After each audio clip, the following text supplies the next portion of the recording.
Nuestro Proverbios 30, decíamos hace un momento, que no forma parte de los que se le atribuyen a Salomón, sino a esta persona que se denomina Agur. Si es que Agur existe, ahorita vamos a ver por qué digo esto. De hecho, dice Agur, hijo de Yaque, el de Masá. Y decíamos que Masá es la región donde este hombre es que estaría ubicado, ¿vale? Por el origen del cual se menciona. Y decíamos que era común encontrar en Israel que hubiese gente de otras partes. Dábamos el ejemplo inclusive de Urías, ¿no? Que era eteo, que fue uno de los valientes de David, pero que abrazó la emuná, se circuncidó, caminó tan cerca de David como ser uno de sus valientes. Eso significaba ser de su guardia personal, por decirlo así, ¿no? Teníamos a Caleb, recién saliditos de Egipto, y decíamos que durante el tiempo que estuvieron en Egipto y estos juicios se ejecutaron, como lo estábamos viendo en nuestra parashá en curso,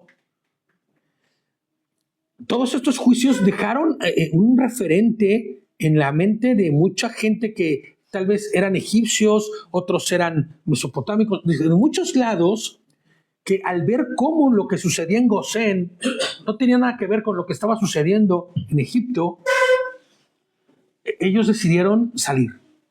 Porque mientras que en Egipto caía fuego del cielo, el agua se convertía en sangre y todo estaba lleno de sapos, piojos y moscas, ¿no? Ellos nada, ellos estaban tomándose un tecito con el dedito levantado, ¿no? A las 6 de la tarde. Bueno, quién sabe si pudieran hacerlo porque eran esclavos y no tenían tal vez la posibilidad más que de tomar agua, ¿no? Entonces, vemos a este Agur, hijo de Yaque, del que no sabemos más que el nombre de su patria. Si el término hebreo, les pongo yo aquí, designa nombre del lugar donde es él, sería entonces entender que Masá se encuentra en la parte oriental del Jordán y Masá se encuentra entre las ciudades ismaelitas. De ser esto así, Agur sería un sabio israelita de descendencia ismaelita. ¿Vale? ¿Por qué decimos que es un sabio israelita? Porque muy seguramente abrazó la emuná, se circuncidó, caminó como cualquier israelita. Entonces, este sabio ismaelita que adoraba a Hashem, tú vas a dar cuenta por qué, fue acreedor y merecedor de ser contado entre los sabios de Israel a través de al menos este proverbio, o este capítulo, o esta porción, porque antes tenemos que entender algo, no había capítulos, no había versos, era solo el texto y después con el tiempo se hicieron este orden de capítulos, versos, aliyás y cosas por el estilo. Entonces, aunque hay otras opiniones en las que los nombres que aparecen ahí no son más que didácticos o simbólicos. Y esto cambia la cosa, porque entonces nunca existe un Agur. No me decanto por ello, pero vale la pena verlo, porque mira, Agur puede derivar de Agar, que significa recoger o acumular, sugiriendo un recopilador de sabiduría. Me encanta esto de las series bíblicas porque tienen se le ocurre, ¿no? O sea, trabajan para hacer las cosas más o menos y te presentan o te dan algunas posturas que a veces nos dejan ver más fácilmente cosas, ¿no? Por ejemplo, en esta serie, en esta porción en la que aparece Agur en la vida de Salomón, Agur es una persona a la que se le pide que recolecte todos los escritos de Salomón para pasarlos en limpio, ¿me entiendes? Para ordenarlos, para tenerlos. No se los voy a contar para que la vean, pero sí que habla de un hombre que estuvo en contacto cerca de la sabiduría y por esta misma razón de haber estado cerca de la sabiduría es que él se vuelve también en esa misma sabiduría a escribir de las bondades, el amor, la misericordia, e inclusive profetiza. Y vas a ver de qué manera, ¿no? Entonces, si el nombre de Agur fuera realmente, o buscáramos un significado, significaría el recopilador, el que recoge, el que acumula sabiduría. Bueno, ponemos sabiduría porque vamos a ver qué es lo que va a venir.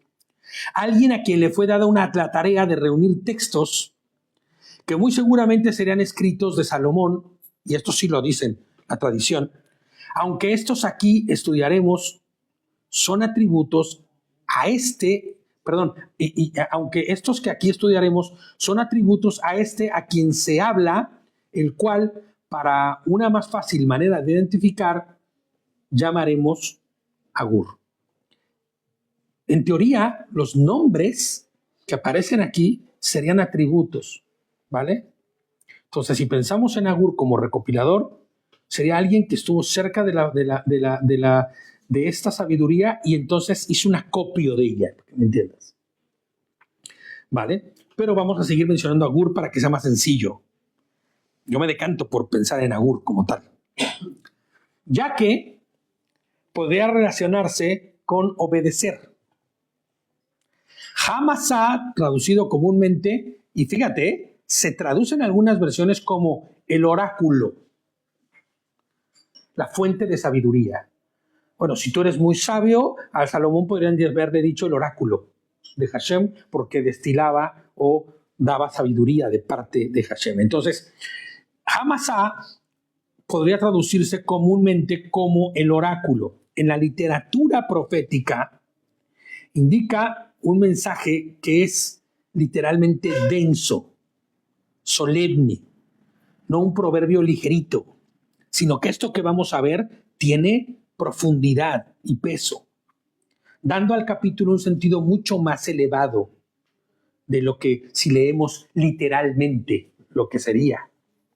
Itiel y Jucal en hebreo pueden leerse como nombres propios, sí, pero también como frases. Itiel, por ejemplo, se puede leer como Elohim está conmigo, y Jucal sería y soy capaz, y soy incapaz, no capaz, sino incapaz, o también podría definirse como no puedo y no puedo. Esta segunda opción sugiere que el versículo no introduce destinatarios, sino que es una confesión teológica de quien lo describe, siendo entonces de esta manera el sentido del primer versículo de la siguiente forma, para que entendamos, ya no pensando como Agur, hijo de Jucal, ¿no?, que era de Masá y que este mensaje fue para Itiel, ¿no? Bueno, pues sería de esta forma: las palabras de quien reúne o recoge sabiduría en obediencia. Si tuviéramos que traducirlo ya conforme el significado de cada una de las palabras que acabamos de decir, sería las palabras de quien reúne o recoge sabiduría en obediencia, y aunque soy incapaz, Elohim está conmigo para dar el mensaje de parte del Eterno o de Hashem. ¿Vale? Si nosotros eliminamos que Agur es una persona como tal, hijo de fulano, ¿no?, y que es de tal sitio, tendría que leerse de esta forma si lo tradujésemos: las palabras de quien reúne o recoge sabiduría en obediencia. Y aunque te voy a decir por qué también hay que decantarse un poco sobre esto, porque él se hace mención como incapaz en todo el tiempo. ¿Vale? Para dar un mensaje. Este mensaje que no es suyo, sino que es de parte de Elohim mismo. Entonces, situando a este Agur como a alguien del cual no hay jactancia de sabiduría, sino todo lo contrario, inclusive como quien está muy cerca de la necedad, o ha estado muy cerca de la necedad, pero ahora, a través de reunir sabiduría, encuentra la grandeza de quién proviene toda esa sabiduría, que no es Salomón, sino es ¿quién? Hashem. ¿Vale? Primera de Corintios 1:27 dice, Primera de Corintios 1:27. Se reconoce a sí mismo, fíjate, Agur, como incapaz, como que esta sabiduría que él en este momento está teniendo no proviene de él, y va a dejar en todo tiempo y en todo momento bien especificado que no es él quien la tiene, sino que se le ha sido revelada. Primera de Corintios 1:27. En cambio, Dios eligió a lo que el mundo considera ridículo para avergonzar a los que se creen sabios, y escogió cosas que no tienen poder para avergonzar a los poderosos. Exactamente. Mas Elohim ha elegido a los necios del mundo. Tú vas a ver por qué te pongo este versículo ahorita. Cuando leamos el verso 2 lo vas a entender. Y los eligió para avergonzar a los sabios y a los débiles del mundo, ¿no? Y a los débiles del mundo, perdón, Elohim los ha elegido para avergonzar a los fuertes. Para los que no eran, ¿no? Los que no eran los escogió para avergonzar a los que sí son. De ser así, la continuidad del mensaje tendría total coherencia. Verso 2 de nuestro texto base en capítulo 30 sería: yo soy bruto. Eso dice Agur. Soy menos que un hombre. No tengo sentido común. O sea, soy bruto se tendría que entender como soy incapaz. Soy peor que un animal en inteligencia. ¿Cómo dice el tuyo? Yo soy el más simple de todos los hombres. Sí, el más simple se refiriéndose a sin sabiduría. Bruto. Soy falta de sabiduría humana. Sí, o sea, entendiendo que ¿qué es la sabiduría? ¿Cuál es el? Ya eso iba, ¿eh? ¿Qué es lo falto de sabiduría humana? Vivir instintivamente, como un animalito. Aquí dice yo soy ignorante.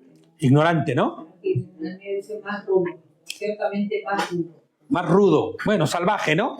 En estado salvaje sería. Bueno. Tiene capacidad de razonar. Ni tengo entendimiento. Ni tengo capacidad de razonar, ¿no? Ni entendimiento. No tengo sentido común, dice la mía. ¿Vale? O sea, él se está poniendo aquí en este momento. Fíjate, Agur comienza con una confesión radical de insuficiencia. Se describe como un Bahar, incapaz de discernimiento espiritual. No adolece de inteligencia, sino que reconoce que el entendimiento humano es incapaz. Es como una forma de reconocer que la única sabiduría que tiene sentido es la de Elohim. Claro, bueno, es que ya acaba, ya cerramos, nos vamos, ese es el punto. Ya, no lo estudiamos más. Ahí está el punto de lo que Agur está dando, ¿me entiendes? La única sabiduría que sirve es la que proviene de parte de Elohim. Tal vez, ¿sabes? Tal vez era un hombre muy docto en los negocios. Tal vez era un hombre de estos galanes con las mujeres, ¿no? Tal vez él era muy sabio para hacer truculencias. Tal vez tenía mucho del ser humano. Pero lo que está diciendo es que radicalmente soy insuficiente, ¿no? Incapaz de discernir espiritualmente algo. Para que me entiendan, para entender. Alguien que vive en su carne, conforme a la concupiscencia de su carne, que no discierne, ¿no?, de las cosas, de lo que proviene, que es incapaz, fíjate, de discernir las cosas que provienen de lo divino, de lo alto.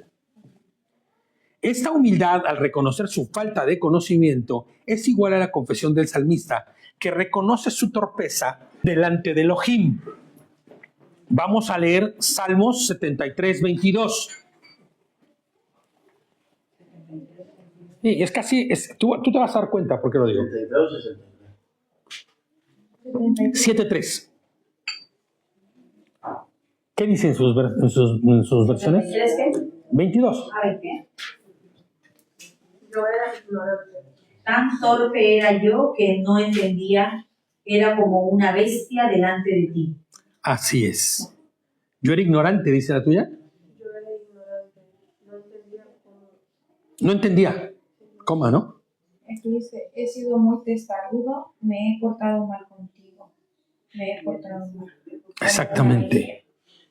El salmista está diciendo y reconociendo su condición.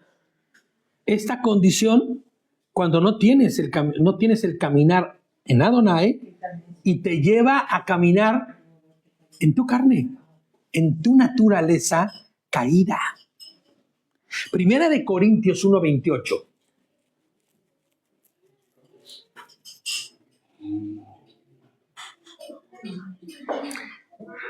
Primera de Corintios 1:28.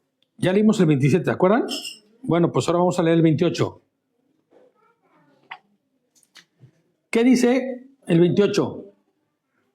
Elohim ha elegido a los viles del mundo y a los menospreciados, a los que no son, para deshacer a los que son. ¿Vale? Pasa algo cuando reconoces esta incapacidad, pero no de dientes para afuera, ¿no? Oh, Señor, yo soy un brutazo, yo no puedo, ¿no? Yo la neta no puedo, no voy a poder, pero lo dices solo para, de alguna forma, autoconmiserarte y generar compasión, ¿no? No. Reconozco, Señor, que soy incapaz, que en mí no hay más que sabiduría que proviene de lo animal, ¿no? De lo caído. Si me ponen el bueno y lo malo, siempre tiendo a lo malo.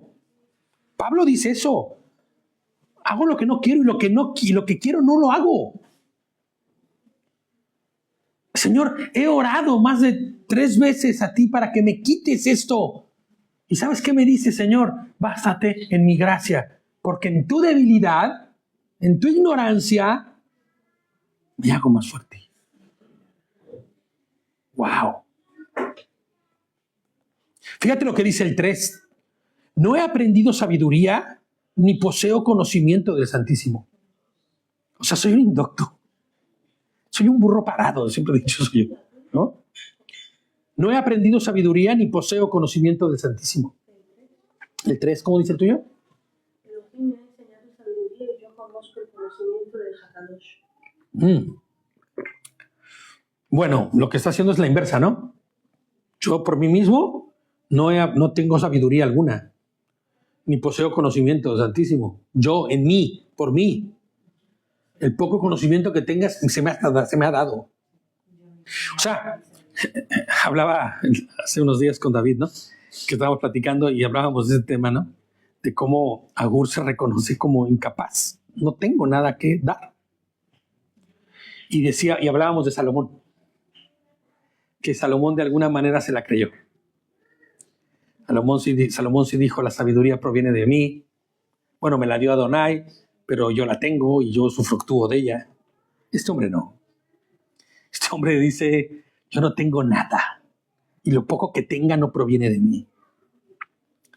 Fíjate, les pongo en el comentario que Agur deja claro que esta sabiduría de la que él habla, la que ha dado a luz, no proviene de él, sino que es revelación del Santísimo. Esto es para que quede claro que nada proviene de su autoría, sino sabiduría que proviene de lo alto. Yo hice un estudio de Proverbios en septiembre del año pasado y es como si no lo hubiese hecho, porque estoy volviendo a leer. No sé Claro, explicar. eso siempre pasa, ¿sabes? Así sucede. Y eso es bueno, porque eso significa que se está abriendo un panorama distinto y nuevo, con un entendimiento mucho más amplio de lo que se tenía en el año anterior, ¿no? Por eso es bueno la dieta de Proverbios, por eso es bueno cumplirla cada, inclusive, mes, ¿no? Parece otro libro Distinto, ¿no? Vamos a Job 28. Job 28, al buen Job.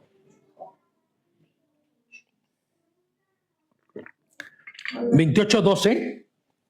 Perdón, siempre les digo el capítulo, pero nunca les digo el versículo, ¿verdad? Yo soy de verdad de los peores. 12 y 13. Job 28. 12 y 13 dice, pero ¿de dónde se puede hallar la sabiduría? ¿Dónde está la fuente del entendimiento? Ningún hombre puede asignarle un valor. No se puede hallar en la tierra de los vivos. No proviene de la inteligencia humana. ¿Cuál es el principio de la sabiduría? El temor a Adonai. ¿Cómo podríamos interpretar esto? ¿Como un terror por el Creador? Reverencia.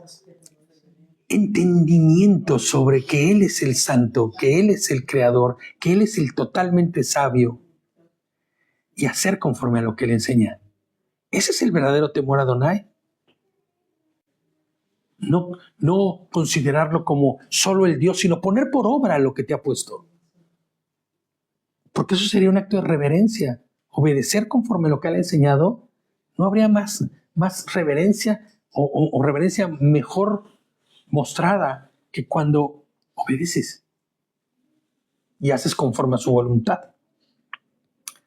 De una manera extraordinaria, les pongo yo aquí, empieza a revelar sabiduría que lejos de ser solo conocimiento, es profecía. Y es que aquí es donde empieza una cuestión que yo me quedé impactado. ¿Qué empieza a hablar este hombre? Ya se reconoció como un burro, bueno, como un incapaz, como un indocto. Nada de lo que hay a mi alrededor me pertenece. Si hoy tengo un poco de sabiduría o luz, esta es porque el Señor me la ha dado. ¿No? Ruach HaMashiach, nada proviene de mí. Ruach Jochma, espíritu de sabiduría, espíritu de la mente de Cristo, ¿no? No tengo más, no tengo nada mío. Todo es de parte del Señor. Y te das cuenta que es el Señor quien le da esta luz, porque mira lo que empieza a decir. ¿Quién ha subido al cielo y ha bajado? ¿Quién ha recogido, los vientos en el hueco de su mano? ¿Quién ha vuelto de las aguas en su manto? ¿Quién ha establecido todas las extremidades de la tierra? ¿Cuál es el nombre? Y aquí es donde yo dije, no. ¿Cuál es su nombre y el nombre de su hijo? ¿Lo sabes?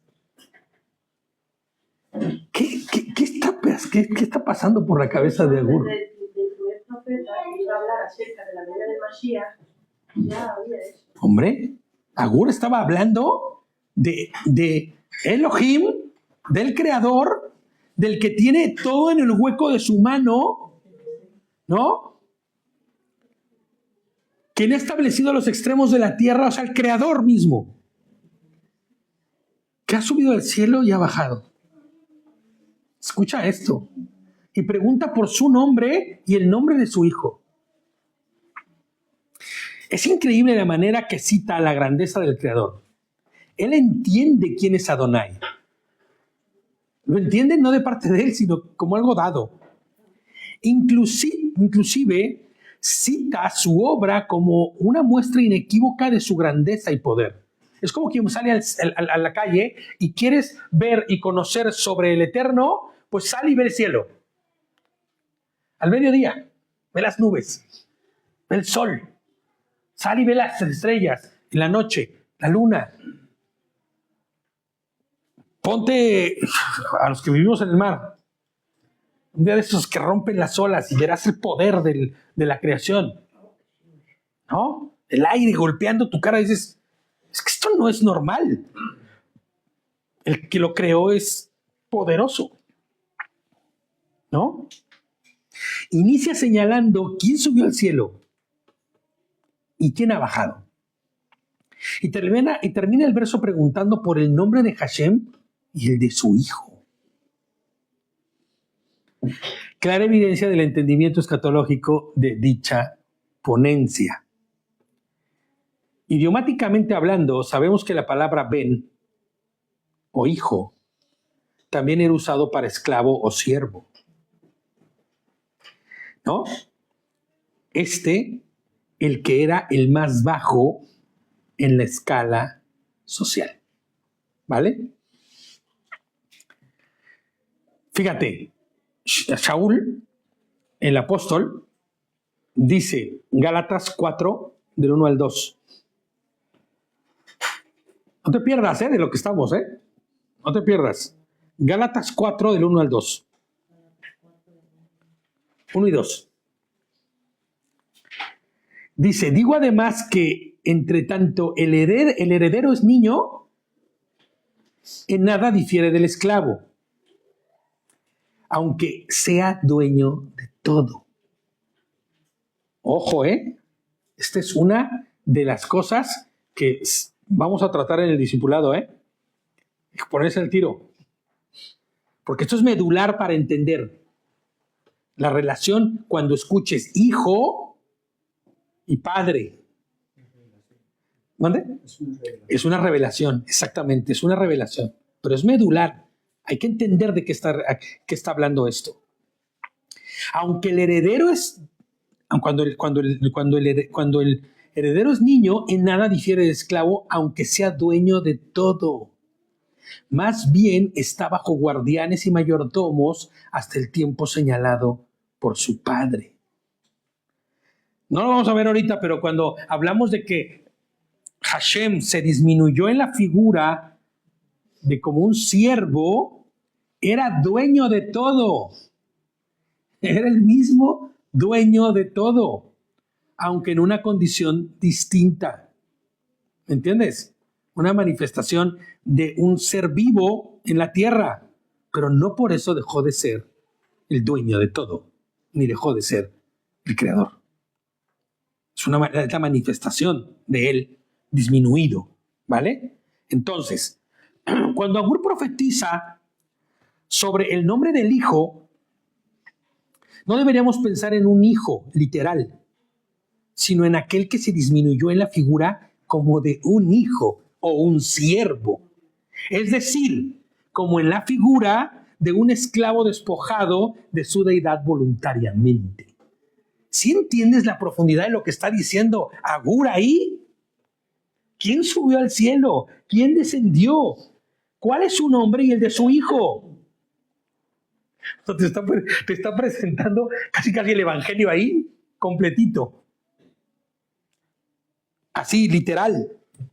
Solo hay que interpretarlo adecuada y correctamente para entenderlo. Filipenses 2, del 6 al 7.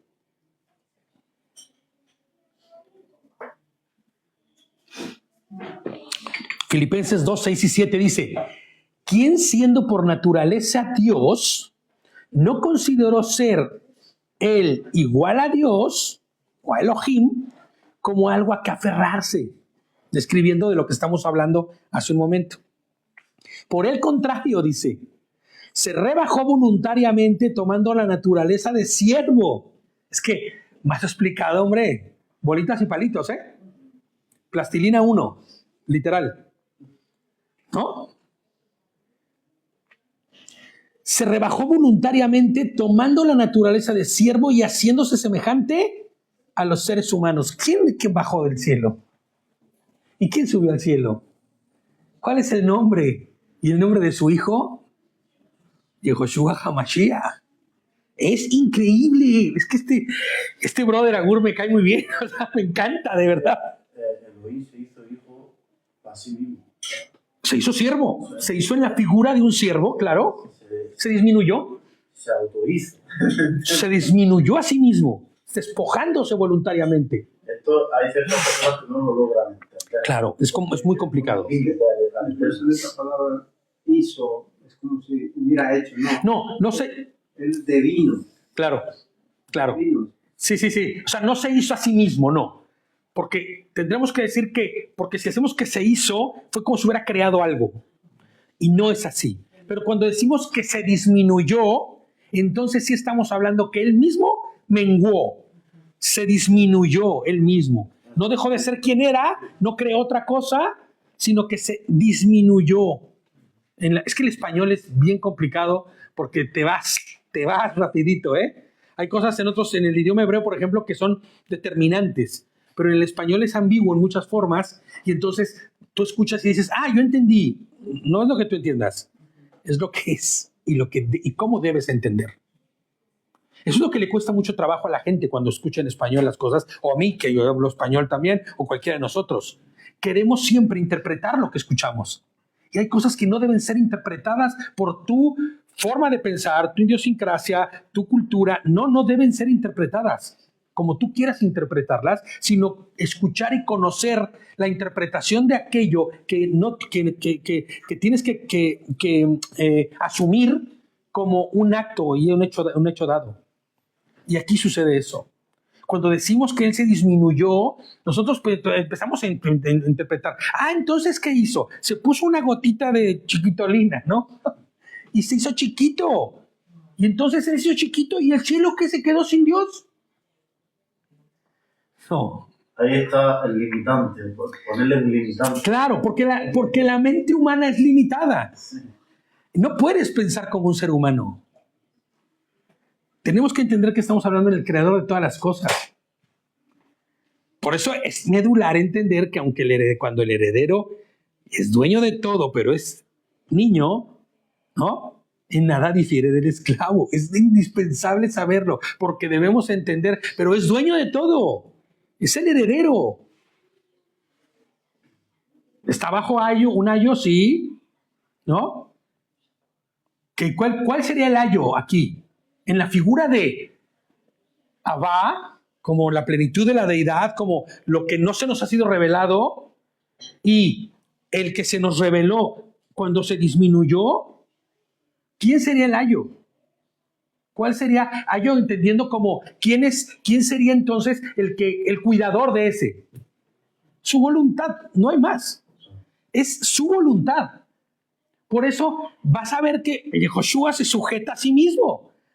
Ayer platicábamos de algunas cosas, mi esposita y yo, que también lo vamos a ver en el discipulado, cuando está en el Getsemaní, Yehoshua. Y lo que dice en el Getsemaní, ¿qué es lo que está diciendo? ¿Me entiendes? No nos vamos a meter ahí si no vamos a acabar. Pero es indispensable entender cuál es la relación entre el que se disminuyó y que nunca dejó de ser el propio poderoso, el creador. Cuando llega a profundizar mucho las palabras de Yehoshua, cuando se refiere al Padre, ¿no? Porque, o sea, si profundizas bien, entiendas que él no está sujeto solo a ese cuerpo. O sea, él puede estar al mismo tiempo en todos lados y aún así disminuido en esa figura. Exactamente. Tenemos que entender que él no está sujeto a las leyes del hombre. Exactamente. No está sujeto a las leyes en las que estamos sujetos nosotros. Claro, es que esas son las leyes que sujetan al hombre, ¿no? El tiempo, el espacio, la distancia, para él, ¿no? Incluso cuando ese cuerpo aparentemente murió, después resucitó, ¿qué hombre puede resucitar? Claro. Sino él mismo. Claro, y entonces tendríamos que decir, ¿dónde está el cuerpo? Ya estábamos disertando sobre estas cosas con los hermanos de las demás comunidades, con los líderes de las demás comunidades, ¿no? Y estábamos hablando de este tema, porque hay algunas corrientes de entendimiento o de pensamiento o religiones, o no sé cómo llamarle, que dicen que hay dos Cristos, ¿no? O sea, dos cuerpos de Cristo. El que estuvo como físico y después el que se convirtió, o el que fue cuando ya se resucitó. Y habría que preguntar, ¿y dónde está el otro cuerpo? ¿No? ¿Qué pasó con él? No es tal. Al final se trata de intentar limitar al Eterno. Exacto, es intentar, no es que se intente limitar al Eterno, sino intento encuadrarlo en mi corta y muy limitada manera de entender. No podemos hacer eso. Y luego hablamos del idioma que no ayuda, pues es aún peor, ¿no? Entonces, pero fíjate todo lo que nos está llevando el buen Agur a pensar, ¿no? Con esto que está desarrollando él, con esto que está diciendo él aquí. Y luego dice en el 5, toda palabra de Elohim es pura, un escudo para los que en él se refugian. La palabra que se usa en este contexto es inra. Y se refiere a no dañar, ¿no? Por eso no podemos atribuir que Agur está haciendo uso de la posibilidad de hablar del Amen-Ra, que hace referencia directa al Dabar, que es palabra, que es la manifestación física de la intención, voluntad y poder del propio Elohim. Lo que Agur sí que expresa aquí es que el mensaje divino que anuncia la obra del que se disminuirá, el que será como un escudo a todo aquel que en él se refugie. ¿Entiendes? Porque la palabra se traduce como dabar, ¿no? Pero la palabra que se ocupa aquí no es dabar, es imra. ¿Vale? Y entonces lo que está diciendo aquí, que se puede usar de igual forma, expresa entonces que esta palabra es un escudo, es pura. Ahora, ¿quién es el dabar? ¿Quién es la palabra que se hizo carne? ¿Quién es pura? ¿Quién es puro, perdón? ¿Quién se convierte en un escudo para los que en él se refugian? ¿De quién está hablando? Del mismo que subió y bajó. El nombre del Hijo. ¿Sí te das cuenta de lo potente que está esto? Que Joshua debe traducirse como Hashem o Yod Hei Vav Hei es la salvación. ¿Estás de acuerdo? Todo aquel que en Yehoshua HaMashiach se refugie, ¿tendrá qué? Tendrá salvación. ¿Es correcto? Toda palabra de Elohim es pura. Y la palabra de Elohim es su voluntad. Y su voluntad hecha carne es el propio Mashiach. Salmo 18:30.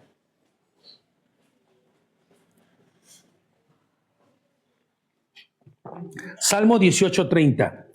El camino de Jael es perfecto. No sé cómo diga en sus versiones, ahorita lo vamos a leer. Probada en crisol, es la promesa de Hashem. Es un escudo para todos los que en él buscan refugio. ¿Cómo dice tu versión completa? El camino de Hashem es perfecto. La palabra de Yeshua, acrisolada, Hashem es el escudo de los que en él confían. Exactamente. ¿Alguien que tenga otra versión distinta? En cuanto a Elohim, su senda perfecta, los oráculos de Hashem han sido probados por fuego. Él protege a todos los que se refugian en él. Amén. Tus enseñanzas son perfectas, tu palabra no tiene defectos. Tú proteges como un escudo a los que buscan refugio en ti. Exactamente.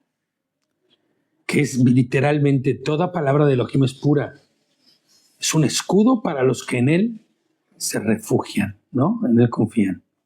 El 6 dice, no añadas a sus palabras, no vaya a ser que él te acuse y resultes ser un mentiroso.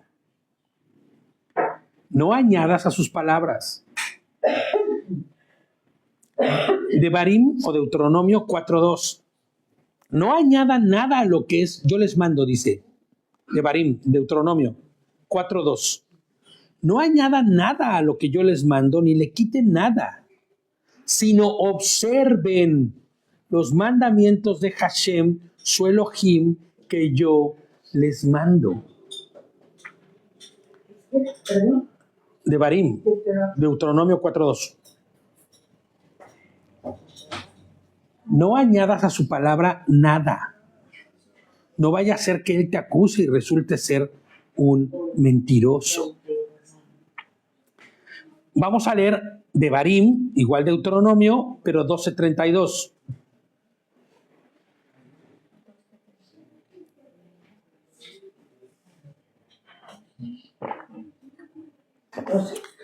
$12:32. Ten cuidado de observar solamente lo que yo te mando. Ni le añades, ni le quites.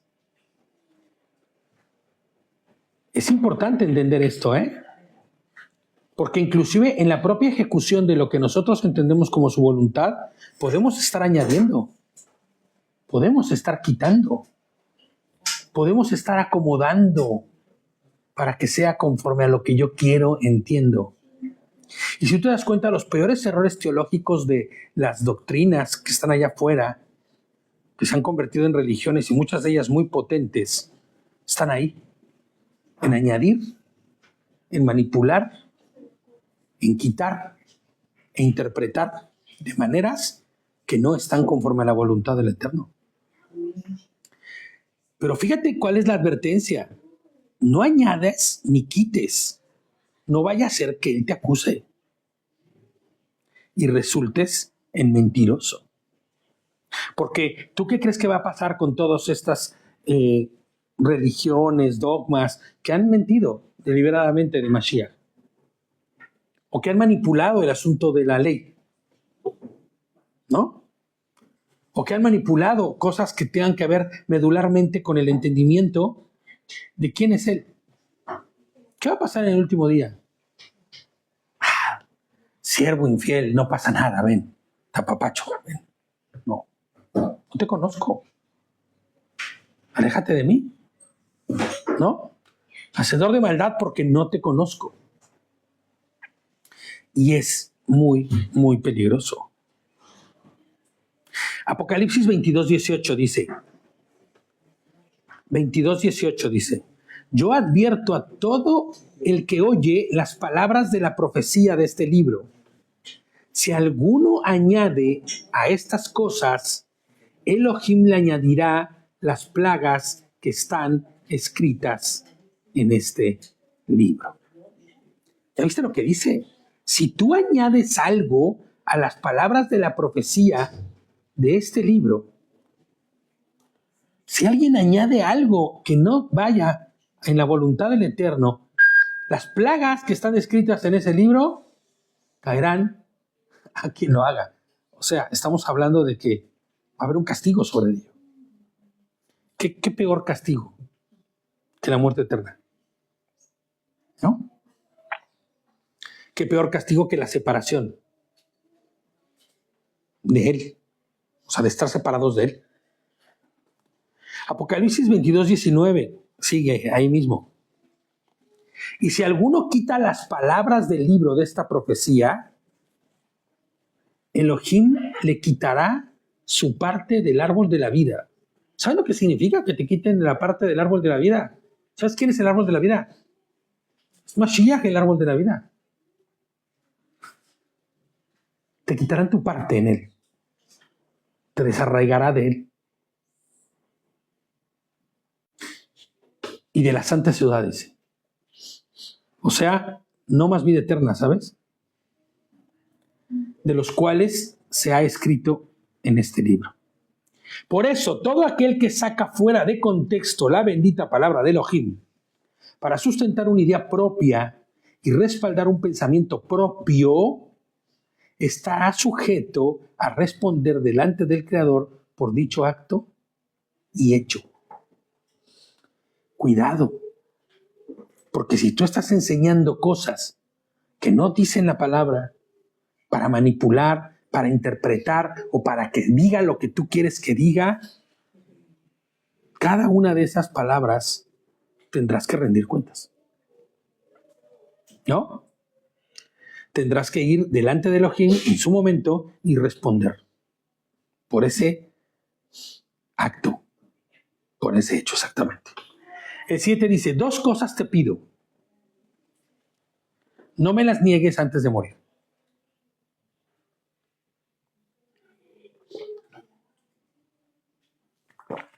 Me encanta cuando dice esto porque dice solo 2 cosas, ¿no?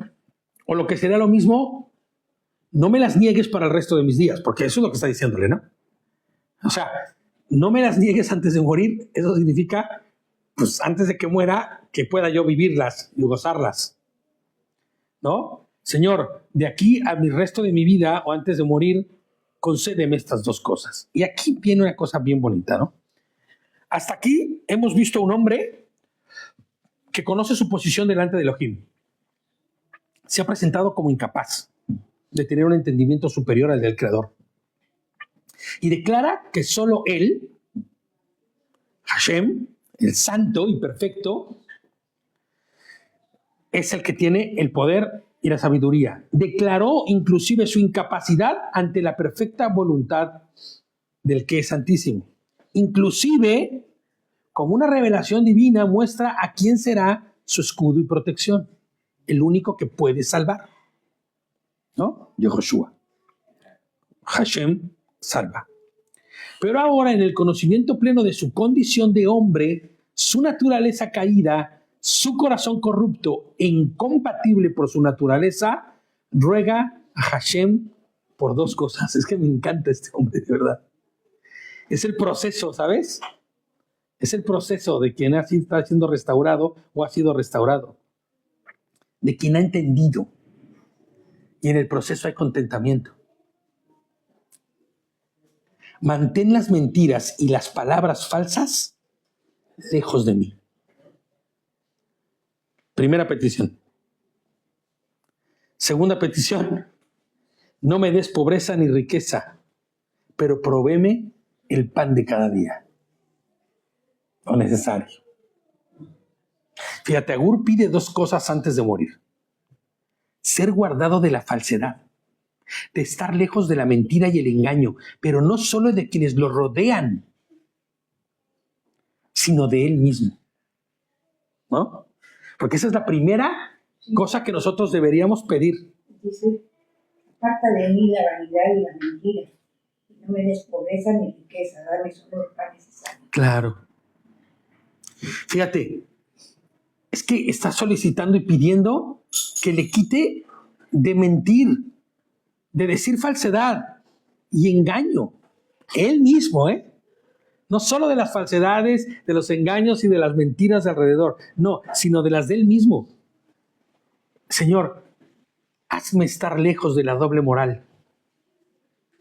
Mentalidad igualmente transformada. Claro, exactamente. Es la mentalidad transformada. Lejos de la murmuración, el engaño, ¿no? La petición de Agur es la petición de quien lo ha tenido todo. Escucha esto. Y el haber tenido todo lo ha llevado al quebrantamiento, a la vida vacía y errante, perdido de los caminos del Creador. Y fíjate por qué lo digo, ¿eh? Continúa diciendo, no me des pobreza ni riqueza, pero provéeme el pan de cada día. Agur ahora ya no pide para sus deleites. Ya no quiere saber de abundancia, sino quiere tener sino conforme a la voluntad de Elohim y vivir en una condición material equilibrada. El término lehem juki no significa pan de cada día en realidad, sino en un sentido moderno sería como el pan que es provisto por, el pan asignado, lo que esté en tu voluntad, Señor. No lo que yo quiero, no lo que deseo, sino lo que esté en tu voluntad. Es más, no conforme a mi necesidad, solamente. Señor, solo provéeme lo que necesito. Llena el vaso, que no se rebose, Señor. Ni otro vaso nuevo, ni 3 vasos más, ni una jarra, solamente el vaso. ¿Y si el Señor no te da el vaso? ¿Entonces qué pasa? Si el Señor te lo pone así como está o a la mitad, o te da solo el asientito, ¿qué pasa? Él no está diciendo, dame el pan diario, Señor, de cada día. Él lo que está diciendo es, asígname conforme a tu voluntad, lo que tú quieras que yo tenga. Que es muy diferente. Ese es el verdadero contentamiento y del que muy pocos de nosotros degustamos. Porque a veces decimos, Señor, dame solo lo necesario. Y si no te diera lo necesario y te diera mucho menos de lo que tú necesitas, ¿habría en ti contentamiento igual? Mira Job. Mira Job. Con una esposa que le dice, maldice a tu creador y muérete, ¿no? Hombre, era un hombre riquísimo, lleno de todo, cualquier cantidad de lujos que sus hijos le gustaban. Y le quita todo, inclusive a los hijos. Dame, Señor, lo conforme a tu voluntad, sin afanes, conforme a lo que en tu misericordia y amor haya, pues en mi corazón, sea lo que sea que me des, habrá contentamiento. La pregunta es, ¿puedes decir esto ahora mismo tú? ¿Puedes expresar tú mismo ahorita, en este momento, lo mismo? ¿Puedes? ¿Puedes decir, Señor, no importa lo que me des, yo estaré con contentamiento? Hay enfermedad, ¿vas a tener contentamiento? Hay pérdidas, ¿vas a tener contentamiento? Va a haber pobreza, persecución, ¿vas a tener contentamiento? Es necesario preguntarte esto, ¿por qué? Porque los tiempos difíciles, quien entienda esto, será quien tenga el equilibrio. ¿Me entiendes? Será quien tenga, el que será equilibrado, será quien tenga entendimiento para comprender esto. Quien pueda saberse contento con lo que el Eterno le dé, sea lo que sea. Un cuartito. Una casa grande. Sin chistar. Y fíjate lo que le dice, ¿no? No me des pobreza ni riqueza, pero provéeme el pan de cada día. No vaya a ser que al estar satisfecho reniegue diciendo, ¿quién es Hashem? O que al quedar empobrecido me ponga a robar y profane el nombre de Elohim. Este hombre es consciente de los riesgos y peligros de la abundancia. Por eso entiendo que estuvo ahí. Estuvo en el lugar de la abundancia y comprende de la abundancia. Y comprende lo indeseable también de la escasez. Porque el que ha tenido mucho sabe los beneficios de ese mucho y no quiere conocer de la escasez y de lo poco. Pero más aún les pongo yo aquí, como ya hemos dicho antes, con el característico miedo del que ha probado y conoce, porque eso es algo que hay que entender, está el miedo de quien sabe. Tú puedes tener miedo porque vengan y asalten o te roben, pero el que entiende lo que pasa ahí, porque estuvo ahí, ese es el que verdaderamente tiene miedo.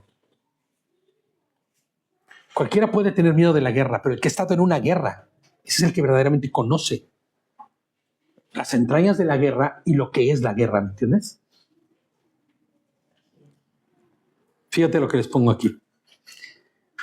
Y es que con el característico miedo del que ha probado y conoce, pide solo cuanto lo que sea necesario, pues entiende cuál es la condición del corazón del ser humano.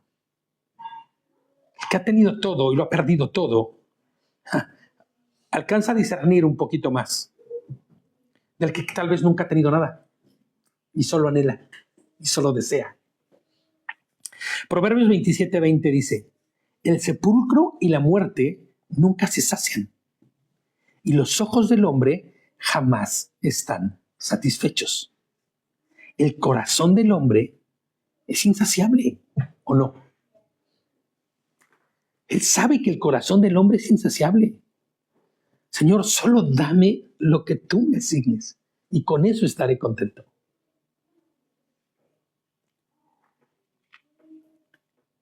Pero Agur no pide más allá de lo necesario y muestra una impresionante condición que difícilmente el hombre actual tiene. ¿Cuál es esta? Un completo y total contentamiento a la voluntad de Hashem y su provisión. Hoy podemos decir eso, o sea, yo tengo total contentamiento. No tengo el móvil que quisiera, no tengo el coche que quisiera, no tengo la casa que quisiera, la ropa que uso no es la que yo quisiera, el reloj que traigo no es el que yo quisiera. Es un decir, ¿eh? ¿Te preocupan esas cosas? Te quitan el sueño. No como lo que yo quisiera comer todos los días, inclusive hay días que no como, ¿no? ¿Hay total y completo contentamiento con la provisión de Hashem o siempre estás peleando con ello? cosas que nacemos, crecemos, vivimos, morimos en un mundo. Estamos tan materializados que Claro. espiritualizados. Por eso es que ni deseamos el reino de los cielos, porque no probamos eso. Fíjate con eso que estás diciendo, fíjate, ¿eh? ¿Cómo se vería alguien, perdón? No solo eso, ¿no? Sino también a veces envidiamos. Yo quiero lo que tiene él, o yo quiero lo que tiene ella, yo quiero, y te frustras y haces todo lo posible por querer lo que tienes, pero no sabes lo que estás dejando ahí atrás. O el motivo por el cual el Señor no te ha provisto de ello. Mira, ¿cuál es la forma más sencilla de ver a alguien que no ha entendido de la provisión de Adonai y que no está contento con su provisión y que no tiene contentamiento?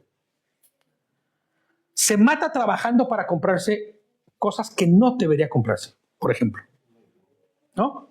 Un iPhone. Claro, siempre he pensado eso, brother. ¿No?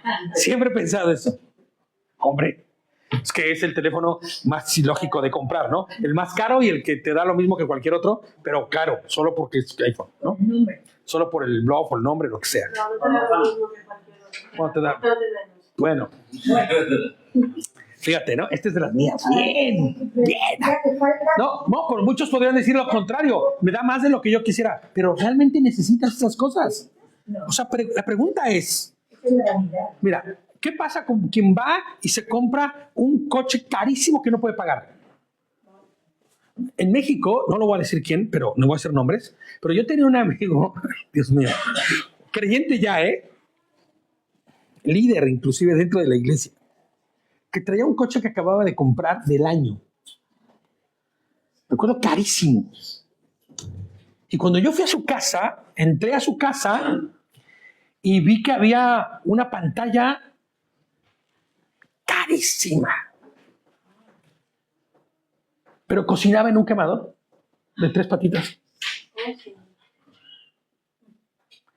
Yo dije, ¿cómo? Prioridades. Después ya tuve oportunidad de, no es que no quisiera yo parecer como que estaba de mirón, me quisiera dar de mirón, ¿no? La verdad, en su casa, ¿no? Era inevitable no ser un mirón ahí, ¿no? Claro. Porque yo veía que la condición de cómo estaban vestidas sus hijas, cómo estaba su casa. Brother, ¿por qué no vendes el coche y mejor compras camas para tus hijas? Compras una estufa para tu mujer. Hay prioridades. No. Él quería el mejor coche, la mejor televisión y el mejor móvil. ¿De qué hablas, brother? ¿Quieres a tu familia padeciendo porque la cuenta que con lo que ganas no te alcanza para pagar? Dios proveerá, me decía. Y yo así de... Dios está proveyendo. Sí, Tienes toda la- pero ¿sabes? Te das cuenta que el contentamiento a la voluntad de Hashem y su provisión no está. No está. Porque estás lleno de todo el deseo de lo que no puedes tener, porque no lo necesitas, pero tú lo quieres.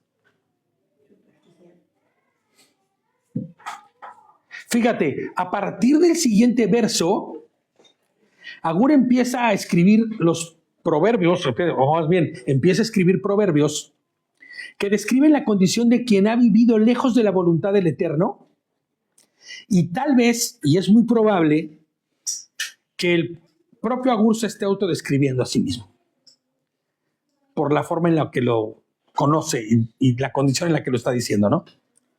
En su condición anterior, hablando de su pasado antes de haber conocido al Creador. Y fíjate cómo empieza, el 10 dice, ya vamos a terminar casi. No informes sobre un esclavo a su amo, no vaya a ser que te maldiga e incurras en culpa. ¿Cómo dicen sus versiones? Es que este verso aparte es difícil, ¿eh? Nunca desacredites al siervo ante su amo, o él te maldecirá y serás totalmente destruido. Fíjate. Si pusiéramos un ejemplo de esto, ¿cómo lo haríamos? Nunca desacredites al esclavo delante de su amo. No vaya a ser que te maldiga e incurras en culpa. Fíjate, este texto es sumamente complicado, les pongo yo aquí, de entender.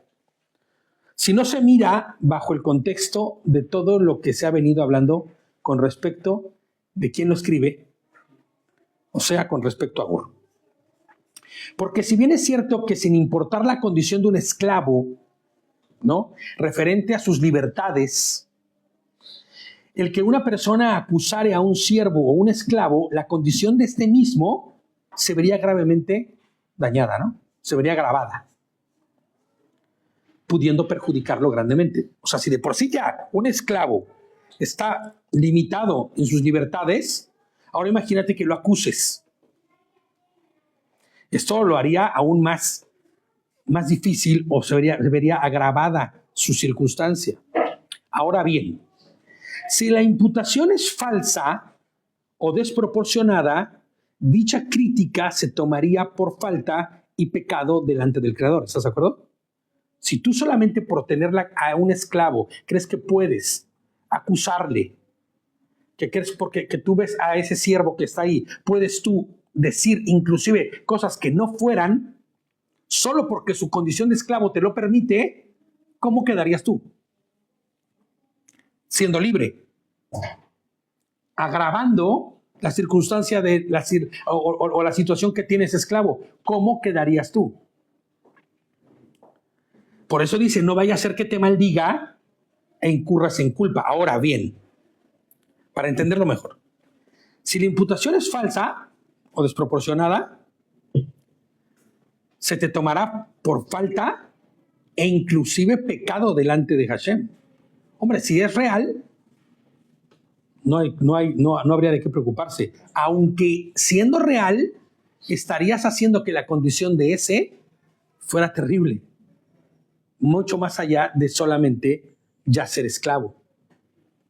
El cual pediría, pero les pongo aquí, el cual pedirá cuentas por todo lo que en nuestra vida hagamos. Entonces, imagina que tú en tu condición de libre pongas al esclavo en una peor condición que la que ya tiene por el simple hecho de ser esclavo. Eclesiastés 12:14 dice, Dios juzgará toda buena obra, Dios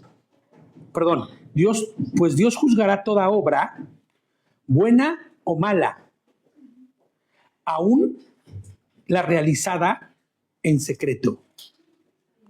O sea que porque tú creas que no se te vea, vas a ser juzgado por lo que hagas y digas. ¿Vale? Entonces, no informes sobre un esclavo a su amo, no agraves su condición ya de esclavo, porque no vaya a ser que el hecho de ir tú y agravar esa condición se te cuente como pecado, ¿no? Y termines incurriendo en culpa. Entonces, fíjate, el 11 dice, hay una clase de hombres que traen maldición sobre sus padres y no traen bendición sobre sus madres. Una clase que se cree pura, aunque no está alabada de su suciedad. Una clase de porte muy arrogante, muy altanero. Una clase cuyos dientes son espadas, cuyas mandíbulas son cuchillos, listos a devorar a los pobres del país, a los necesitados, entre los hombres, dice. Y estas son 4 condiciones que describen la decadencia gradual de quien se ha llenado de soberbia, autosuficiencia, orgullo y desprecio. Vamos a analizar por qué. Hay una clase de hombres, dice, ¿no?, que traen maldición sobre sus padres y no traen bendición sobre sus madres.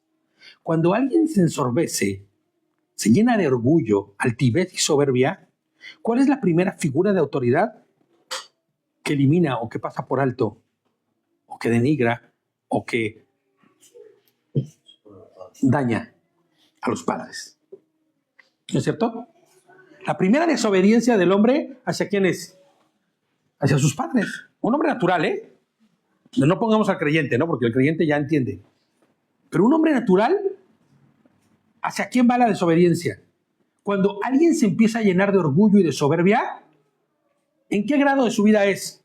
Cuando es hijo. Y si los padres no hacen nada, y si sus padres no corrigen esa maldad, ¿qué sucederá?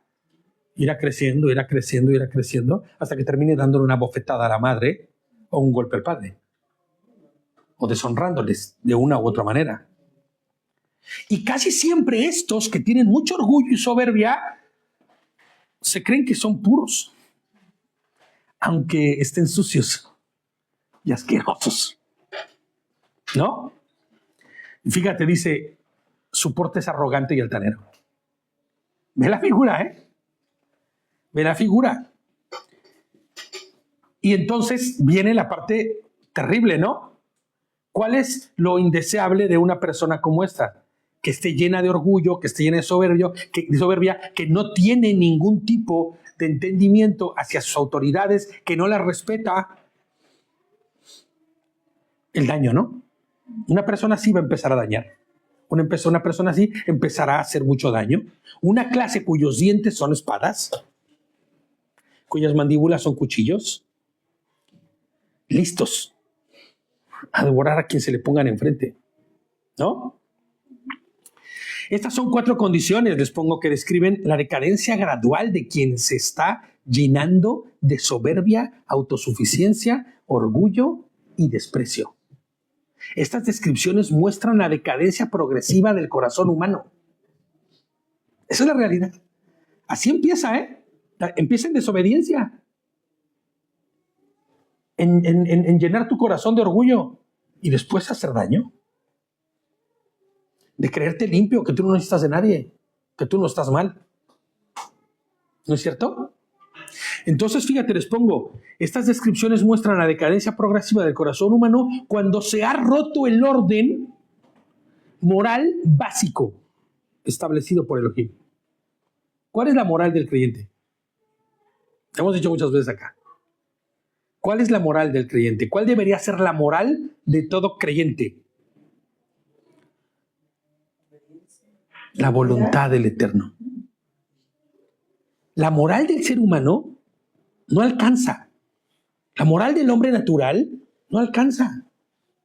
Porque la moral del hombre común y corriente allá afuera no toma en cuenta ni considera la voluntad del Eterno.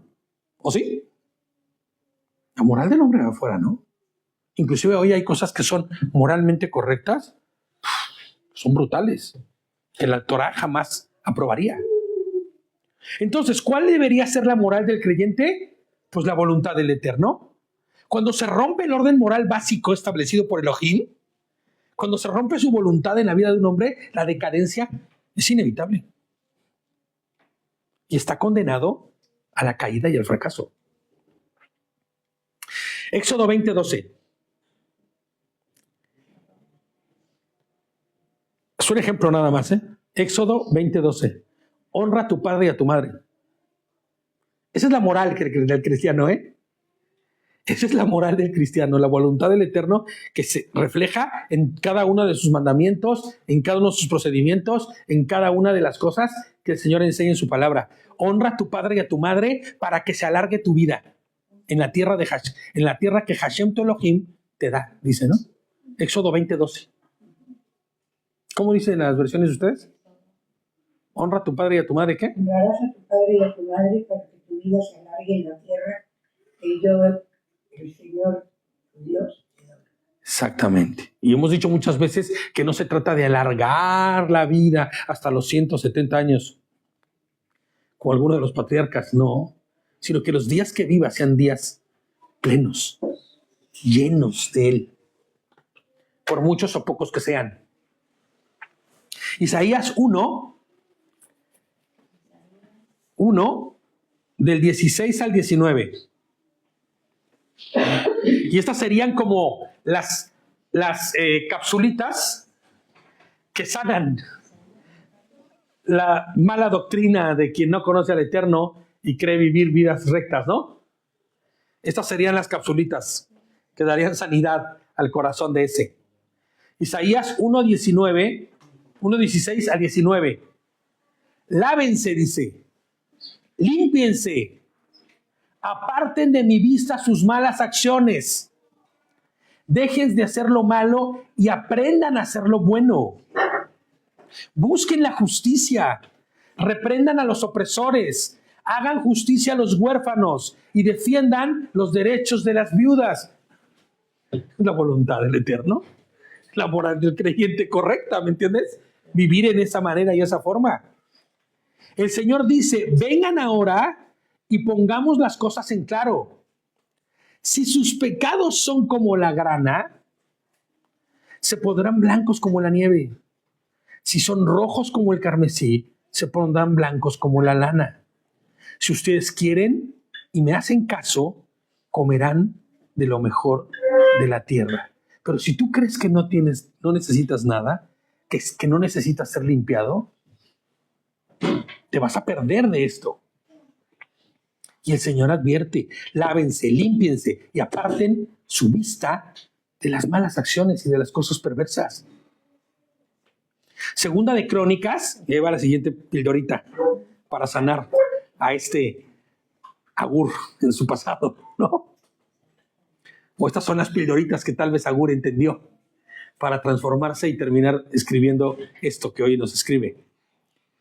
Si mi pueblo sobre el cual se invoca mi nombre, siempre me pasa lo mismo, perdónenme. Segunda de Crónicas, y no les digo qué, 7:14. Ahora me comí hasta el capítulo. Siempre les digo el capítulo, pero no el verso. Pero ahora me comí hasta es que estoy emocionado, hombre. Así me pasa cuando me emociono. Sí. Cuando me emociono, así me pasa. Segunda de Crónicas, 7:14. Bueno, pero es que también es para ver qué tan dispersos están, ¿eh?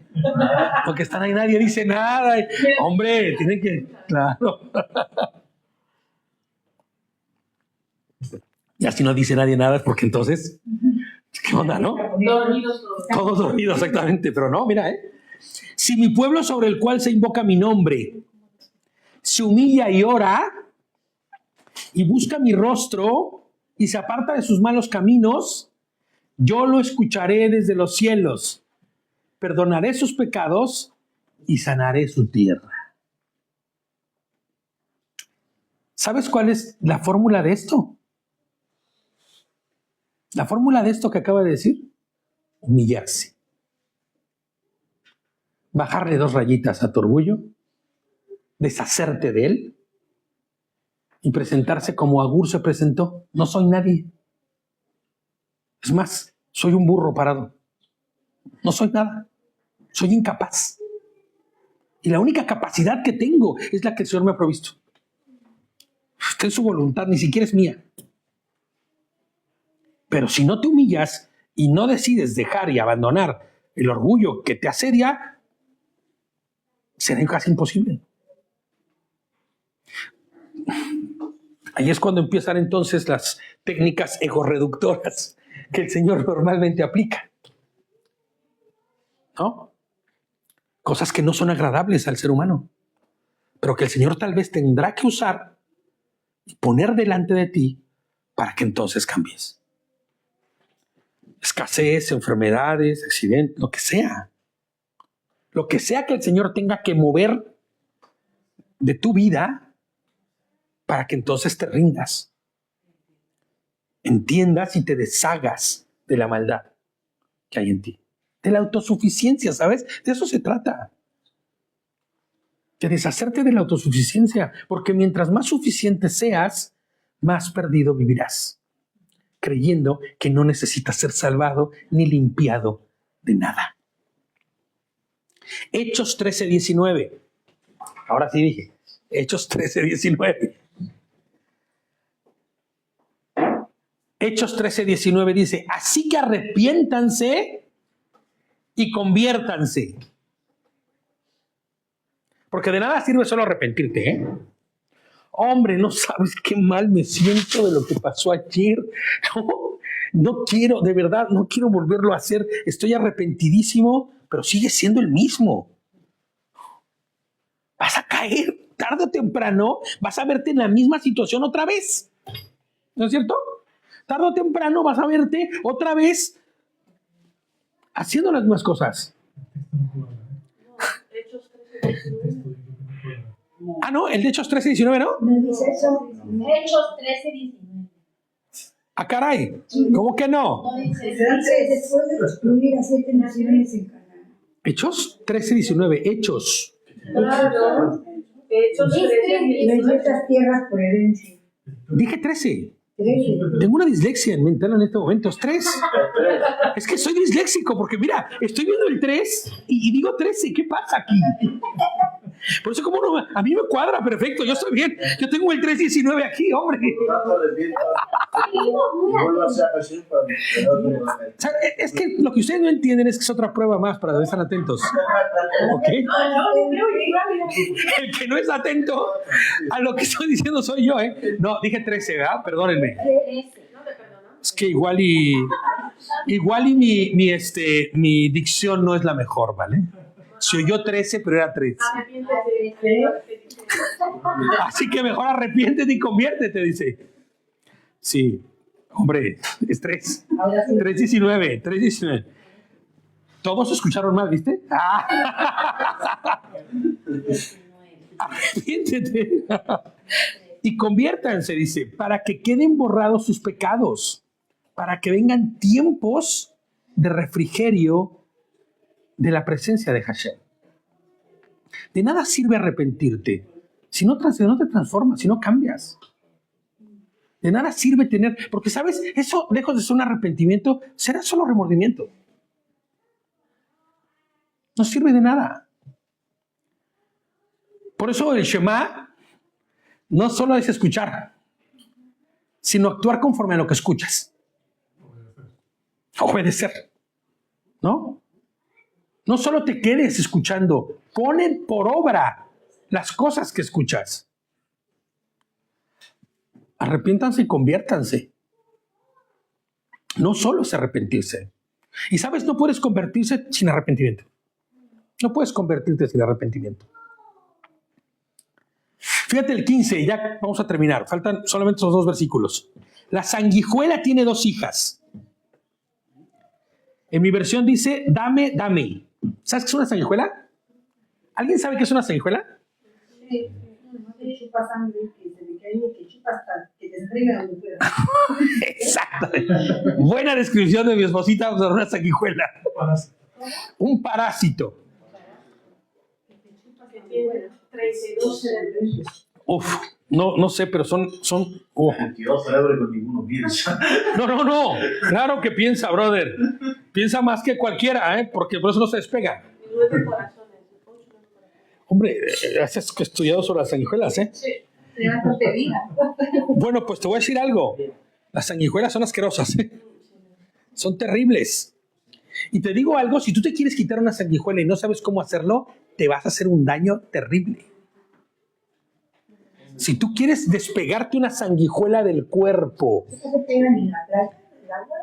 ¿En cualquier lado? normalmente es común en los, no en los ríos, porque no es de agua corriente, sino en los, ¿cómo le llaman aquí? Donde están los humedales estos, ¿cómo se llaman?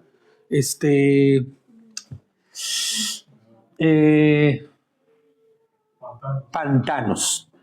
En las aguas pantanosas, que es donde normalmente las sanguijuelas, porque en agua corriente no están, sino en aguas pantanosas, es donde casi siempre, cuando te metes, ya sales con una sanguijuelita pegada en el cuerpo.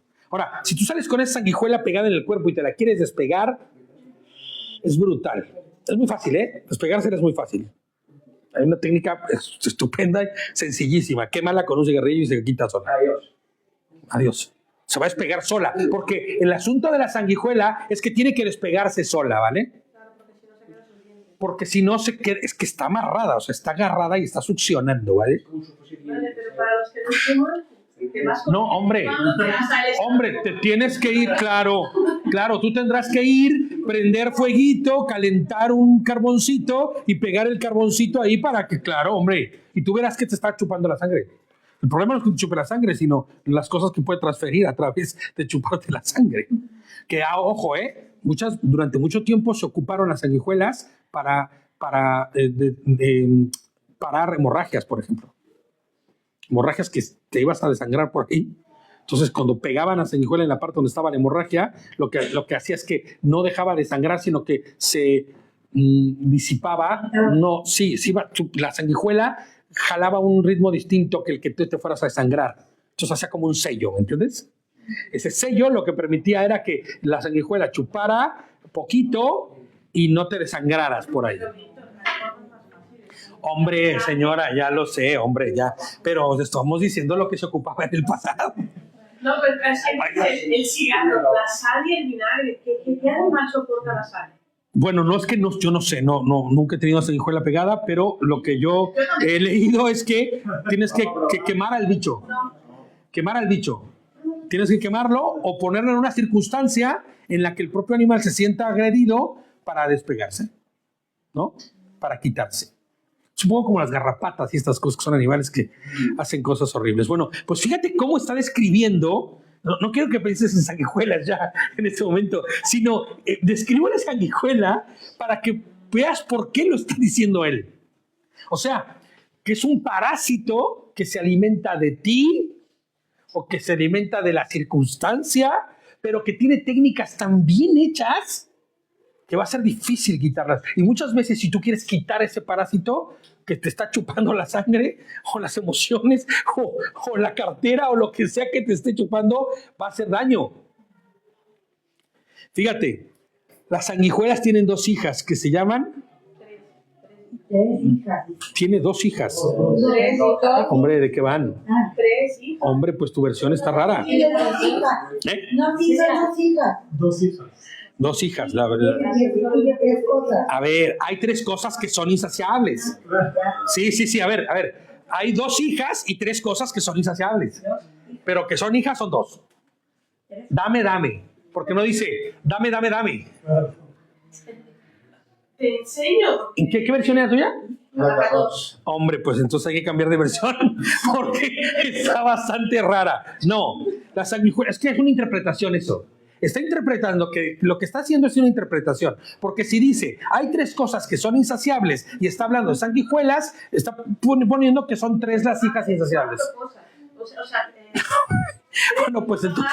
y estas 3 no las satisfacían a ella. Y la 4 no estaba contenta como para decir suficiente. Ah, bueno, pues esa versión está bastante cambiada. Y acuérdate lo que le estábamos leyendo, ¿eh? El que añada y el que quite. No tú, pero cambia de versión. Hay que cambiar de versión. Sí, hay que cambiar de versión. Cambia otra versión y vas a ver que dice otra cosa distinta. La sanguijuela tiene 2 hijas.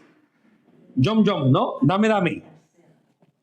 Hay 3 cosas que son insaciables porque nunca dicen basta. Entonces ya tienes que empezar a pensar que no habla de bichitos. Aquí dice, la chupasangre tiene 2 hijas. La chupasangre. Una se llama Dame y la otra Dame más. Dame más. Esa amiga del que habla el dinero, pues siempre quiere más. Hay 3 y hasta 4 cosas que nunca quedan satisfechas. Wow, esa ya está otra interpretación más. ¿Qué versión es esa? La lenguaje actual. Al lenguaje actual. Sí, es que, mira, una cosa es una traducción y otra transliteración, ¿vale? En la Torah viviente dice lo mismo. 3 hijas amadas. Pues hay que cambiar de esas versiones porque no está bien. No dice 3. Dice 2. Claro. 2 versiones dicen 2. A ver, yo me puse a ver en la interlineal con el original y dice 2. Dame. A lo mejor me estás brincando la... No, sí, es que hay versiones que... A ver, cuando tú ves una versión que te transliteró lo que dice, es que ya interpretó. Por ejemplo, en la versión de acá habla hasta del dinero. ¿Cuándo habla del dinero aquí? No habla del dinero, pero te está dando una interpretación. Realmente está escrito, te da una interpretación de lo que está escrito. Claro. Hay personas que queriendo ayudarte a entender, añaden cosas. Claro. Y a veces pues... Por ejemplo, la nueva traducción viviente a veces hace eso. Es la que menos, ¿eh? Te interpreta bastante bien la nueva traducción viviente en la transliteración, pero también tiene la misma. Te dice, inclusive el texto dice 3 palabras y ellos te ponen 15 para interpretar o para que tú entiendas lo que te estás diciendo ahí, por difícil que sea de entender, ¿no? La fosa, un vientre estéril, la tierra que no consigue suficiente agua y el fuego que nunca dice basta. La imagen de la sanguijuela y sus hijas es lo mismo. Sí, está bien. La tierra que no consigue suficiente agua, el fuego que no... dice la tumba, dice el tuyo. Dice otra cosa. Añade más. Por ejemplo, ¿no? Es que están interpretando. Porque igual en otras porciones habla de la tumba o del Seol, ¿no? O del sepulcro. Dice el fuego que pide más leña. Fíjate, dice el fuego que pide más leña, ¿no? Hombre, ¿qué pediría el fuego para no saciarse? Pues combustible. ¿Y qué es lo más normal para ponerle al fuego de combustible? Leña, ¿no? Y jamás dejará de arder, ¿no? Y nunca dice, basta, ya no me pongas más. Si me pones más, me muero, ¿no? Bueno, pues piensa tú no en fuego. Piensa en el ludópata, ¿no? Por ejemplo, nunca se sacia. Y puede no tener un centavo ya y saldrá a ver cómo lo consigue, pero no se sacia. Ver hasta la ropa interior con tal de seguir. Hombre, yo conozco gente en México que vendió toda su casa, vendió todo, no traía ni 2, ya 3 dientes así, literal, porque le habían puesto una golpiza porque no pagaba. Vendió todo, estaba en la calle el hombre. ¿Tú te lo recuerdas? Sí. Mi madre lo conoce, hombre. Era un hombre que heredó un hotel en Veracruz. Heredó un hotel. Bueno, pues vendió todo el hotel y pactó quedarse en una sola habitación como su casa. Tenía toda la perdió todo. Todo lo perdió en los caballos, en los perros y en las apuestas. Y después te decía, préstame un eurito, 20 pesitos. Y te los devuelvo al ratito. Mira, en 2 minutos los tengo yo, los convierto en 100. Dame. Insaciable. Hombre, ya era un hombre que lo veías y era como si fuera andaba hasta descalzo, como indigente. Era un hombre, cuando yo lo conocí, era un hombre próspero, trabajaba para las aseguradoras y traía su coche y bien, era galanón, sí, barba cerrada, galán. ¿Tú te acuerdas? Pues terminó robando, terminó haciendo 20,000 cosas porque el juego lo destruyó. Mira, ahorita se me ocurrió lo del ludópata, ¿no? No pensaba ni siquiera hablar del pobre este hombre. ¿Quién sabe qué será de él? Se distorsionó la realidad. Se distorsionó completamente toda su realidad. ¿Basado en qué? En un deseo perverso. ¿Una adicción? Una adicción. Un deseo insaciable. Pero ¿sabes? Lo único que me puedo dar cuenta es que no conoce a su creador.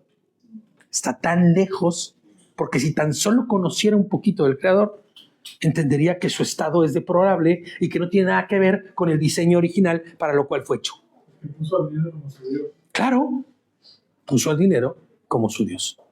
Entonces, fíjate, la imagen de las sanguijuelas, o de la sanguijuela y sus hijas, dame, muestra el corazón del hombre que se llenó de orgullo, se cree merecedor de todo y sin límite busca satisfacer cualquiera de sus apetitos. ¿No es cierto? Esto vas a decir, bueno, ¿y tan malo es? Cuando un hombre busca satisfacer sus apetitos, termina inclusive sin zapatos, sin dientes y en la calle. Es duro, ¿eh? Más porque se me viene la imagen de mi brother y digo, Dios. O sea, yo pude ver la transformación brutal, ¿me entiendes? Hasta el punto de exprimir a quien esté a su lado, cual sanguijuela, que no se sacia y succiona la sangre de sus víctimas. Si tú, mira, no quiero usar carne de cañón a mi amigo para esto, pero es un muy buen ejemplo, ¿sabes? No estoy diciendo su nombre ni nada por el estilo.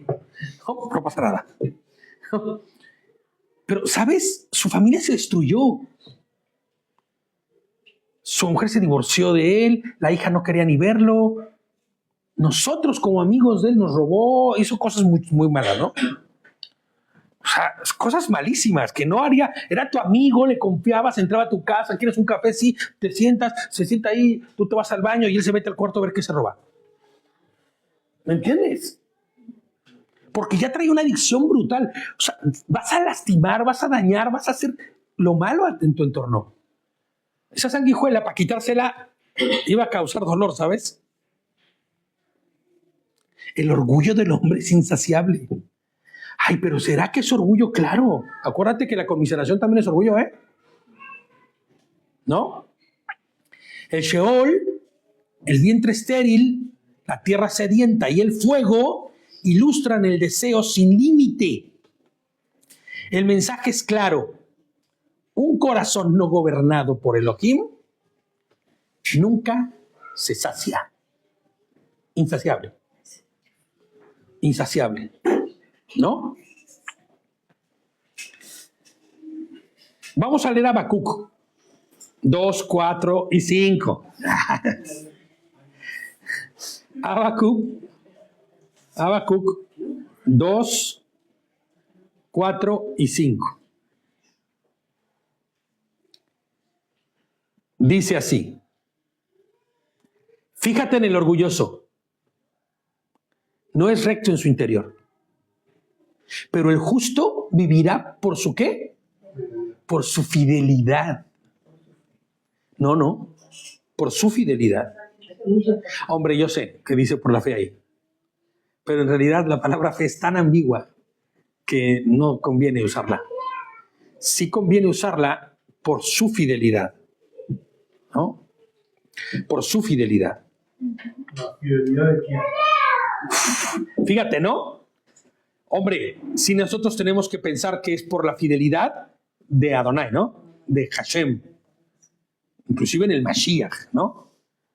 Porque gracias a que por su fidelidad hoy podemos tener el aliento necesario para arrepentirte.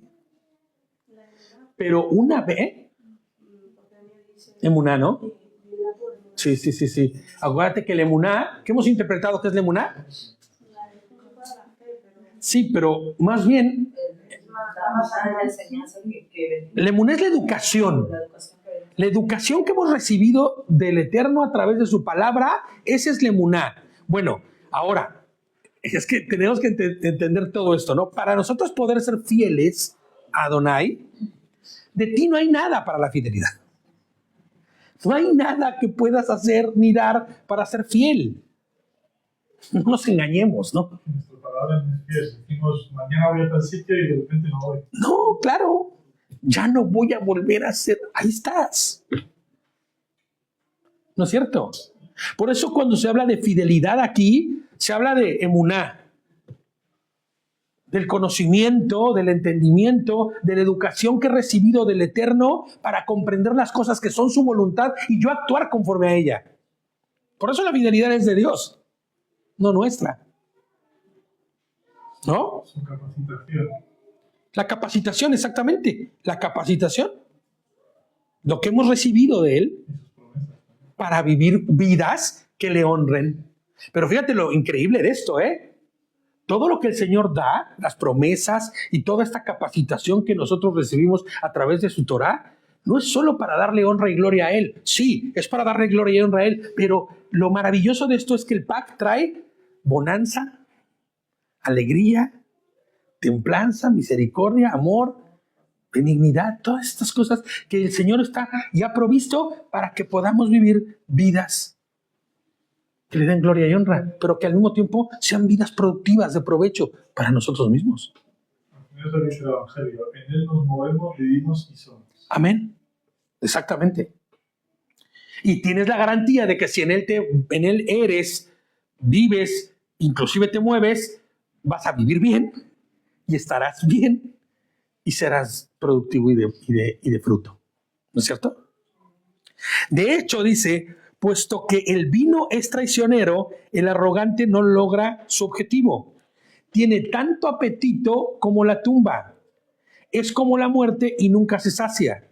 Sigue reuniendo a todas las naciones y adueñándose de todos los pueblos, ¿no? Fíjate que el alcohol, por ejemplo, es otro de los males que no se sacia y que puede destruirte completamente, haciéndote daño. La droga, tantas cosas. Lo que te distorsiona la realidad. Exactamente. Todo te distorsiona. Sí. Y te voy a decir algo, que hay cosas que distorsionan la realidad de una persona y jamás imaginarías que podrían ser tan simples, ¿no? como la vanidad. Algo tan simple como la vanidad. Puede distorsionar tu realidad de tal forma que termines hasta robando. Ideologías. Hombre, es que no paramos, ¿eh? Por eso es lo que tú tienes que llevarte masticando después de escuchar esto. Inclusive políticas. Claro. Exactamente. Sí. Lineamientos, ¿no? La polarización del sexo también. Hombre, claro. O sea, es que todo, por eso decíamos ideologías, ¿no? De todas estas formas y todas estas doctrinas, maneras, líneas de pensamiento, como tú lo quieras entender. Bueno, ya vamos a terminar. Resumiendo, el desprecio a los padres, el desprecio al Creador, a consecuencia de una autosuficiencia llena de orgullo y soberbia, que conduce a la impiedad y a la búsqueda insaciable de la satisfacción personal y los placeres cualesquiera que sean, ¿no? Cualquiera de esos placeres, cualquiera que sea que la concupiscencia exija, porque el hombre en su concupiscencia tiene exigencias, ¿sabes? Y hay de ti que le permitas a la concupiscencia satisfacer sus exigencias. Porque, ¿sabes? Verás que culmina en una imagen severa de juicio, en la pérdida total ¿de qué? De la dignidad. Y eso te llevará a estar en una condición de condena, ¿no? Fíjate, ¿no? Rompiendo con lo que el Señor te había dado, pero tú, a través de tu manera y de vivir conforme a tu forma, entonces tienes una total pérdida de dignidad, condenando al destino, o más bien condenando el destino de quien así se comporta. ¿Y cómo se condena el destino de quien así se comporta? ¿Cuál es la paga del pecado? Entonces, si yo peco, ¿me muero mañana? No. Pero cuando muera, habrá muerte eterna. ¿Teme a quién? No al que puede quitarte la vida y ya, hasta ahí llegó, sino el que después de muerto pueda juzgarte. ¿No es cierto? Entonces vamos a leer Efesios 1, ya para terminar. Para que no nos quedemos con este mal sabor de boca. Efesios 1, 7 al 11. Y entonces tenemos que mirar el otro lado. Los que hemos entendido, los que en él caminamos, hemos comprendido que tenemos que abandonarnos. Tenemos que abandonar nuestras concupiscencias, tenemos que abandonar nuestros deleites, nuestras prácticas. En pocas palabras, abandonar nuestras voluntades, nuestros deseos, nuestra voluntad, para entonces abrazar la voluntad del Eterno y poder gozar conforme a lo que en su voluntad esté, no en la nuestra. Fíjate con lo que dice Efesios 1:7, perdón.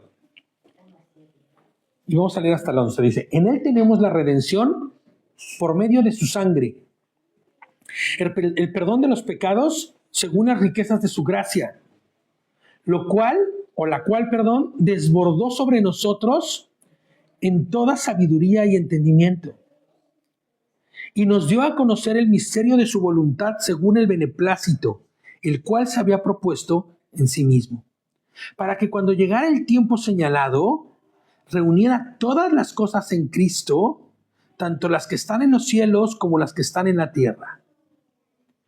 En él, asimismo, participamos de la herencia, pues fuimos predestinados conforme a los planes del que todo lo hace según el designio. ¿De qué?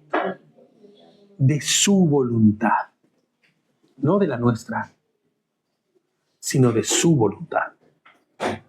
Amén. Entonces, ¿cuál es el resumen de todo esto? Agur fuera una persona o simplemente fuese la descripción de, como lo vimos en un principio, de quien recaudaba o quien estaba buscando sabiduría, nos enseña que la única manera de poder estar en comunión real con el Eterno es abandonando ¿qué? La autosuficiencia. Declararte incompetente en lo espiritual. Declararte autosuficiente sería la condena más grande, ¿sabes? Sino declararte dependiente de tu Creador. Y cualquiera que me escuchare y no crea va a decir, claro, lo que tú estás pidiendo, brother, es que te hagan caso a ti o que le hagan caso al Eterno y entonces estén como burritos ahí. Pero, ¿sabes? Acabamos de decir algo importantísimo que no podemos olvidar.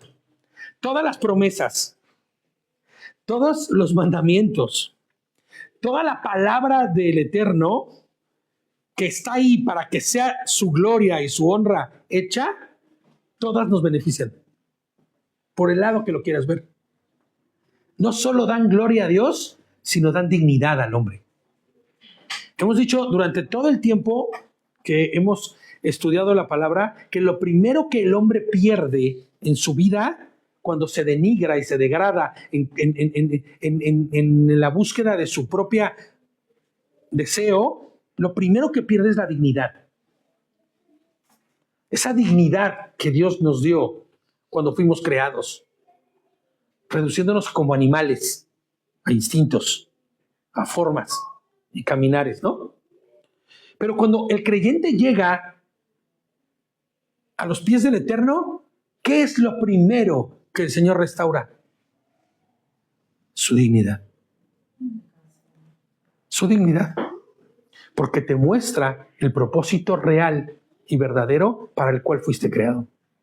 Y eso devuelve la dignidad. Entonces, para todo aquel que pueda decir una cosa como esa, en donde el Señor te está manipulando, lo que Dios quiere que seas un manipulado, lo que Dios quiere es que tengas dignidad para que puedas actuar conforme al plan y para lo que fuiste hecho, conforme al diseño para el cual fuiste hecho. Amén. Entonces, así como Agur, mi deseo es que todos y cada uno de nosotros podamos decir, Señor, yo soy casi un burro y entiendo que soy incapaz de todo, pero si tan solo, Señor, me concedes un par de cosas, yo podría honrarte y darte gloria toda mi vida. Amén. Vamos a parar aquí. Continuamos la próxima semana. Amén.